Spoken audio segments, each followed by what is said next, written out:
So today, my talk is your butt in the way?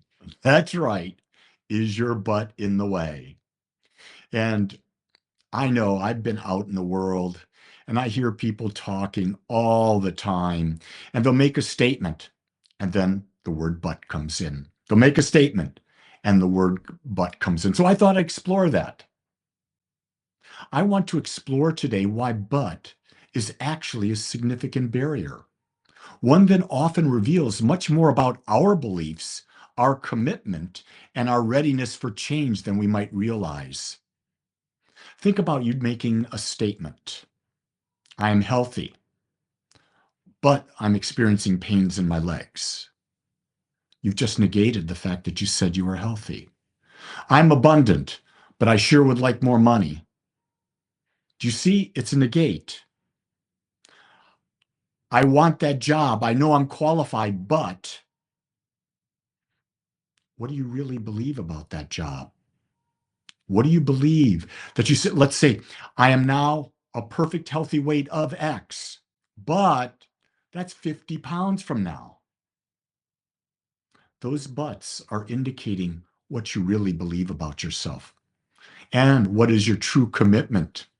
And are you even ready? When someone says, I want to do X, but Y, they're often saying that their desire or intention to do something is contingent on something else.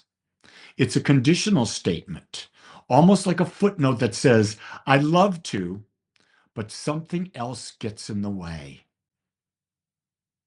What could get in the way? The only thing can get in the way is something you choose to let get in the way. You are the only one that determines where you focus. You're the only one who sets your schedule. I don't care how rigid you think your schedule is. You can choose not to do what's on your schedule. You can choose who you're with. You can choose what you think. You can choose what you feel. And you certainly can choose who you spend time with. I'd love to spend more time with you, but I've got to go cut the yard. What you're saying is that cutting the yard is more important than spending time with someone. It's just interesting. By introducing the but, the speaker may be indicating that while they acknowledge the possibility of change or improvement, they aren't truly committed to it. It's as if they're saying, I know this would be good for me, but I'm not fully convinced, or I'm not willing to take action. I know that in my prior life when I was much younger, I was trying to commit smoking, but I would say, but I run every day, so it's okay. But I'm eating healthy, but it's okay. But I go to the gym, but I feel it relieves my stress, my tension. I wasn't convinced. I wasn't convinced it was for my benefit, or I wasn't willing to change. It wasn't until my first son, Stephen, came along and I was holding him and I was smoking a cigarette and he looked at me. Then I had the will to change. And I was convinced I had to because I did not want my son seeing me doing that. I had motivation. I was inspired from within that I had reason to change. If someone says, I want to be healthier, but I don't have time to exercise, the person is not actually stating that they cannot be healthier, but they believe they cannot because of external circumstances. The but becomes the reason why they're not taking responsibility or action. But is an excuse. How do you take responsibility for your life if you're using the word but? You're not. Who's responsible for your thoughts? You are. But society says this. Who's responsible for your thoughts? But if I do that, I have to give up this. Who's responsible for your thoughts? See, the word but is just an excuse many times to do what you think is right for you. I didn't say no is right for you Because if you knew it was right for you, you would be taking action. The word but serves as a barrier between what a person says they want and the reality of their commitment to achieving it. I want to be a hypnotist. The reality of the commitment to that is I'm in school. I've committed my resources, my money, my time. I'm in school right now. I'm doing this. Today, I start going deeper with like a master's degree in the health level of hypnosis. I would not have let but say, but you've got a full-time job as a minister, but you're supposed to be retired. No, I think retired is a great illusion. If you're doing what you love, you don't retire from life. You're living life because it's what you enjoy.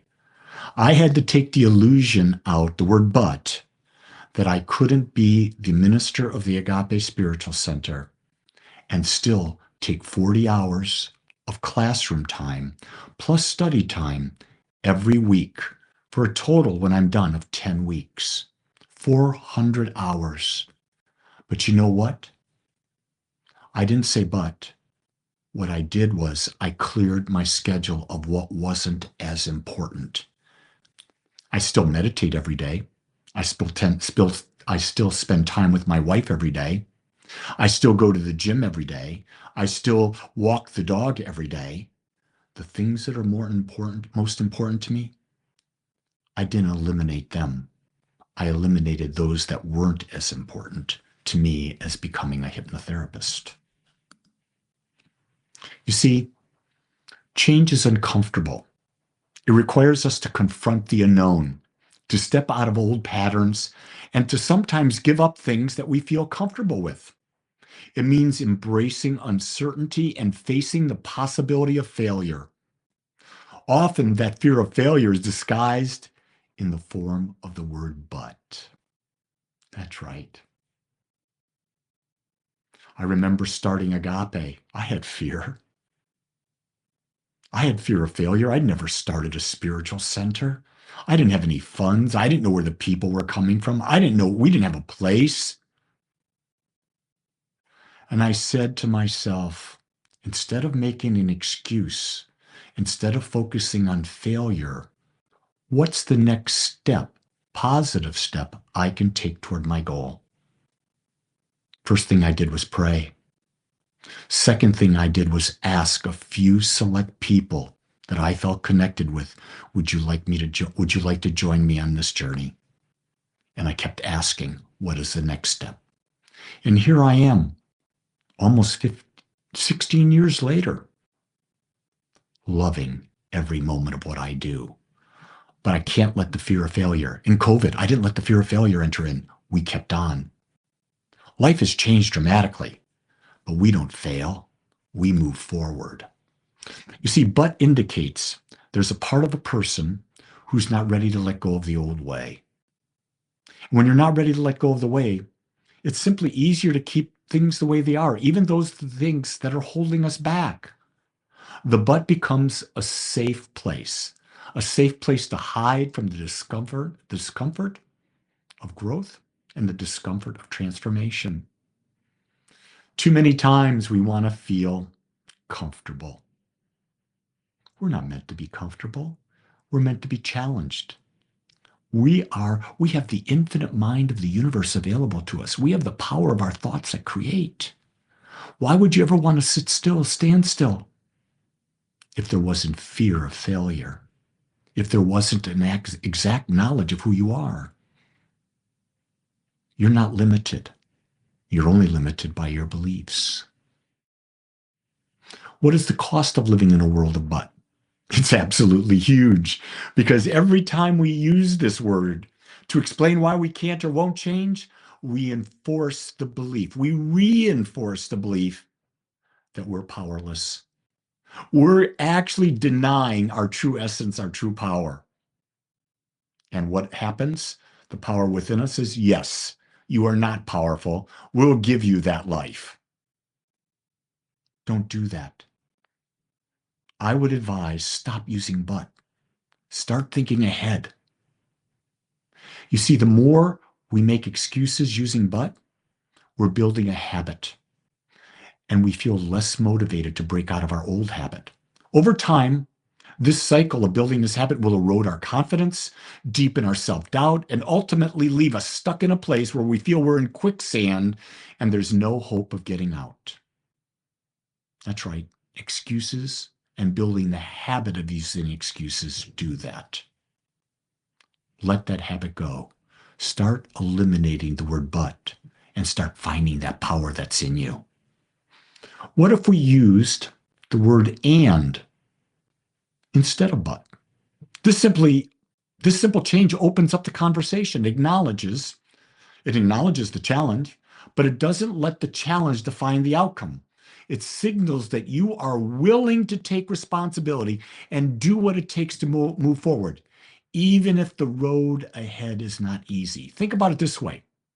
Think about the statement, I am afraid of failing, but I'll try anyway. You've set yourself up for failure. You've created an excuse. You really don't want to move forward. What about if you made of this simple change?